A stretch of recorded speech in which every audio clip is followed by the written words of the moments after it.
तमाम पाकिस्तानियों से मेरी दरख्वास्त है कि आप लोग हमारी वीडियो ज़्यादा से ज़्यादा शेयर करें ताकि इनकी जो वालदा है वो मिल सके। और आइए इनसे जानते हैं कि इनकी वालदा कब से लापता है। अस्सलाम वालेकुम। ਤੁਹਾਡੀ वालदा कदों ਦੀ लापता हुई? अब 11वां महीना हो गया 11 महीने हो गए ना? जी। ना वो ना फाला का अटैक होया ते वो बोलती नहीं है। 11वां महीना हो गया, घरों निकली बस धुप चिकन वास्ते, उतो फिर घंटा हो गया, पता किता नहीं पता चला। नहीं, लाहौर तो आए हो ना? हाँ जी। अच्छा, आइए ननकाना साहब के साथ गए थे। ननकाना साहब फिर मेहनत मजदूरी पीछे लाहौर एक साल तो माई साडी गुम में। माई का नाम है एमना बीबी जी जी एस बीबी का नाम है ज़ैदा बीबी। ठीक। हाँ ਉਹਦੇ जी। बेटे का नाम है अकरम ते असलम। ठीक है, जिला शेखपुरा तस्वीर भी अन्ना, जिला ननकाना तस्वीर भी ननकाना।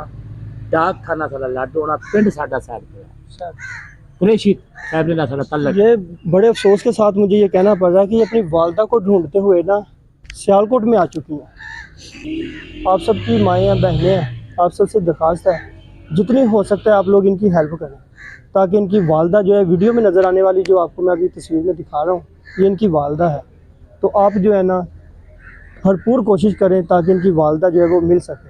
तो अपना ना फ़ोन नंबर बता दें। ननकाने का लाहौर का एड्रेस दे देगी। अपना मोबाइल नंबर दो। 0300 जी 890 2344 0300 890 2344। 4344। मेरा नाम शबाज है, मेरी पुप्पो है ਜੀ ਤੁਹਾਡੀ ਜਿਹੜੀ ਵਾਲਦਾ ਨੇ ਉਹਨਾਂ ਦਾ ਕੋਈ ਜ਼ਿਹਨੀ ਤਵਾਜ਼ਨ ਦਾ ਕੀ ਮਾਮਲਾ ਠੀਕ ਨਹੀਂ ਆ, ਬੋਲ ਸਕਦੇ ਨੇ? फाला का अटैक होया सी ते रग फट के ना दिमाग ते खून जम गया सी। जी इलाज बड़ा कराया सी, वो बोल नहीं सकते, बोलते हैं सिर्फ मेरा नाम लेंगी ज्यादा ज्यादा ज्यादा बस। सिर्फ इन्हू इससे ज़्यादा नहीं बोलते? इससे ज्यादा नहीं, और पहचानती हूँ मुझे बस, इन्हू कल और किसी को नहीं।